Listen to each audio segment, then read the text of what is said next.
हमारा ब्रह्मांड आखिर ये आया कहाँ से?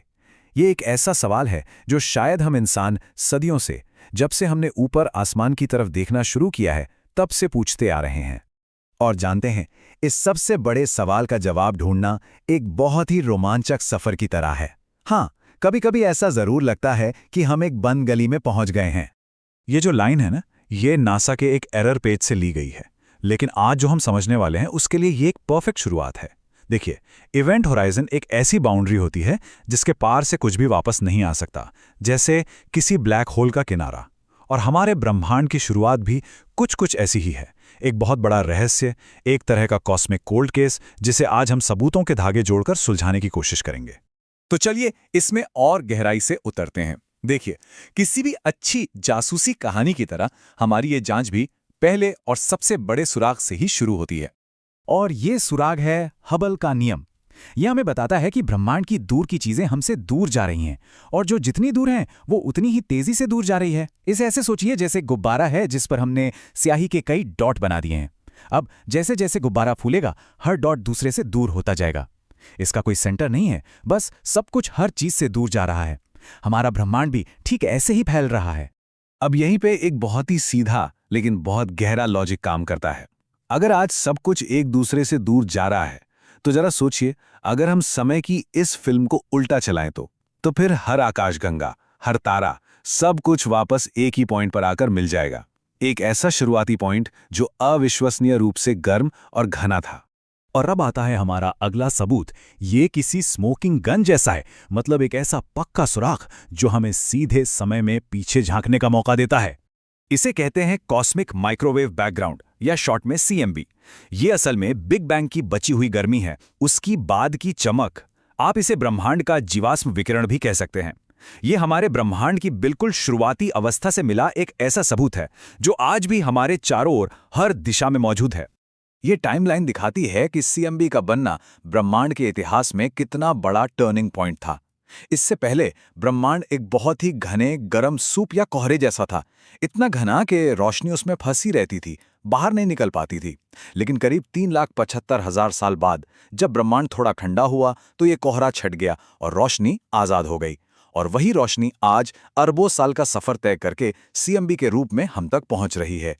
इस प्राचीन रोशनी को और करीब से और विस्तार से समझने के लिए हमने अंतरिक्ष में अपने कुछ जासूस भेजे। ये कुछ खास सैटेलाइट मिशन हैं जिन्होंने बिग बैंग के बारे में हमारी पूरी समझ को हमेशा हमेशा के लिए बदल कर रख दिया। इन मिशनों ने, और खास तौर पे WMAP ने, हमारी समझ को एक नए ही लेवल पर पहुंचा दिया। इसने ब्रह्मांड विज्ञान को सिर्फ थ्योरी की दुनिया से निकालकर एक सटीक विज्ञान बना दिया। मतलब अब हम सिर्फ अंदाजे नहीं लगा रहे थे, बल्कि हमारे पास सटीक माप और संख्याएं थीं जिनसे हम बात कर सकते थे। और ये स्लाइड तो कमाल का फर्क दिखाती है। बाईं तरफ देखिए, ये COB सैटेलाइट की ली हुई शुरुआती धुंधली तस्वीर है, और दाईं तरफ WMAP की एकदम साफ तस्वीर। WMAP ने मानो कैमरे का फोकस ठीक कर दिया, और अचानक हम ब्रह्मांड के ब्लूप्रिंट को, उसकी शुरुआती बनावट को हैरान कर देने वाले डिटेल में देख पा रहे थे।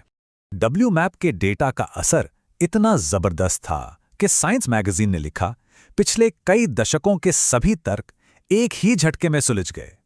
इस एक लाइन से पता चलता है कि ब्रह्मांड के बारे में जो बड़ी बड़ी बहसें चल रही थीं, वो एक झटके में खत्म हो गईं और केस मजबूती से बंद हो गया। तो सारे सबूत इकट्ठा हो चुके हैं, केस फाइल भी तैयार है। अब वक्त आ गया है कि इस कॉस्मिक इन्वेस्टिगेशन से जो हैरान करने वाले नतीजे सामने आए, उन्हें देखा जाए। सबसे पहले WMAP ने ब्रह्मांड की उम्र तय की, और ये कोई गोलमोल अंदाजा नहीं है, ये एक अविश्वसनीय रूप से सटीक माप है। हमारा ब्रह्मांड, हमारी कायनात 13.77 अरब साल पुरानी है। और इतना ही नहीं, हमें यह भी पता चला कि हमारा ब्रह्मांड एकदम फ्लैट होने के कितने करीब है, सिर्फ 0.4% की गलती की गुंजाइश के साथ। अब फ्लैट होने का मतलब है कि इसकी ज्यामिति, इसकी ज्योमेट्री वही है जो हम स्कूल में सीखते हैं, जहां दो समानांतर रेखाएं कभी नहीं मिलती। ये ब्रह्मांड के भविष्य के लिए बहुत जरूरी है, क्योंकि ये बताता है कि ब्रह्मांड हमेशा हमेशा फैलता ही रहेगा। और शायद सबसे चौंकाने वाला और विनम्र कर देने वाला खुलासा ये था, हम जिन चीज़ों को देख सकते हैं, छू सकते हैं, तारे, ग्रह, यहाँ तक कि हम खुद, वो सब मिलके ब्रह्मांड का सिर्फ 5% हिस्सा हैं। ज़रा सोचिए इस बात को। बाकी का 95% ब्रह्मांड डार्क मैटर और डार्क एनर्जी जैसी रहस्यमयी चीजों से बना है, जिनके बारे में हम लगभग कुछ भी नहीं जानते। अक्सर ऐसा होता है कि हर बड़ी जांच एक मामले को तो सुलझा देती है, लेकिन कई नए और उससे भी ज्यादा गहरे सवाल खड़े कर देती है। बिग बैंग का मामला भले ही सुलझ गया हो, लेकिन इसने कुछ नए रहस्य जरूर खोल दिए हैं। आज के समय में ब्रह्मांड विज्ञान की सबसे बड़ी पहेलियों में से एक है हबल टेंशन। देखिए, जब हम शुरुआती ब्रह्मांड यानी CMB को देखकर उसके फैलने की दर मापते हैं तो हमें एक नंबर मिलता है, लेकिन जब हम आज के ब्रह्मांड में तारों को देखकर ये दर मापते हैं तो हमें एक अलग और ज्यादा तेज दर मिलती है। ये दोनों माप एक दूसरे से मेल नहीं खा रहे, और यही टेंशन या तनाव वैज्ञानिकों के लिए बहुत बड़ी चुनौती बना हुआ है। लेकिन ये कोई नाकामी नहीं है, विज्ञान ऐसे ही तो काम करता है। ये एक बहुत ही रोमांचक संकेत है कि शायद ब्रह्मांड के बारे में जानने के लिए अभी भी कुछ बहुत बड़ा और बुनियादी बाकी है। ये एक नए अध्याय की शुरुआत हो सकती है।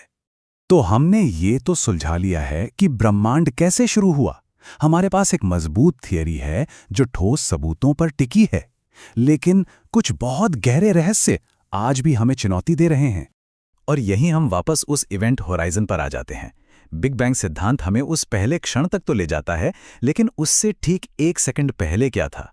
क्या वहां कुछ भी नहीं था, या फिर कोई और ब्रह्मांड था? ये एक ऐसा सवाल है जो हमें हमारी जानकारी की सीमाओं के बिल्कुल किनारे पर लाकर खड़ा कर देता है और हमें हमेशा और जानने और खोजने के लिए प्रेरित करता रहता है।